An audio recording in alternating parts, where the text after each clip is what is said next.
An invite-only meeting of the world's political elite and financial magnates, the Bilderberg group, is currently underway in Switzerland. The annual event has long been shrouded in secrecy, something that's given rise to a strong protest movement. RT's Laura Emmett now reports on just what might be the main agenda going on behind closed doors. The exclusive ski resort of St Moritz in June is perfect Bilderberg territory, out of season and, crucially, practically deserted. There are two hives of activity in town, though.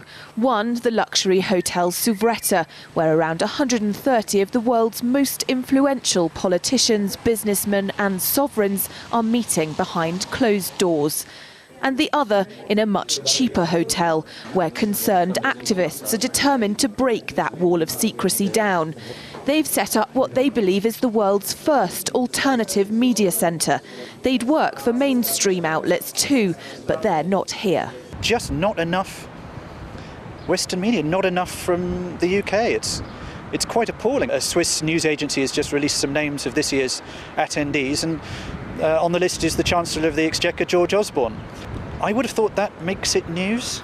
Other Bilderberg regulars include David Rockefeller, the editor-in-chief of The Economist magazine, the Greek finance minister and the president of the World Bank.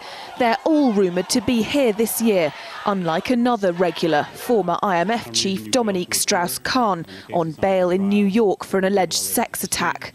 There has been interest from the Swiss national press this year. Bilderberg, which is widely believed to support big government and economic consolidation, runs entirely contrary to the Swiss idea of independence, local government and neutrality.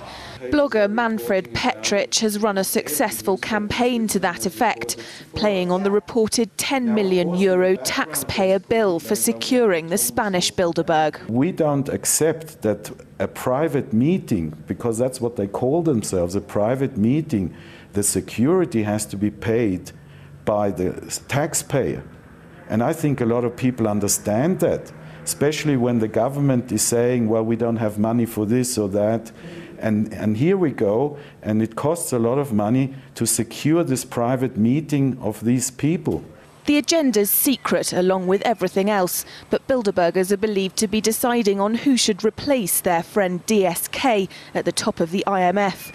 They're also concentrating on how to save the euro, which was, leaked agendas show, their brainchild. We don't want to be in the EU, we don't want to be in the euro, but these are all the things that they actually created. The EU is a construct of the Bilderbergers. The euro is a construct of the Bilderbergers. This Swiss Bilderberg is different from last year's Spanish one. Security's much lower key for a start, and there's no kilometre-wide cordon around the hotel. But secrecy still dominates, with protesters saying even the Swiss government doesn't know who's attending. Every year, though, there are more and more activists and increasing media attention. They're saying if you told us what was going on, we wouldn't have to speculate. Laura Emmett, RT, St Moritz, Switzerland.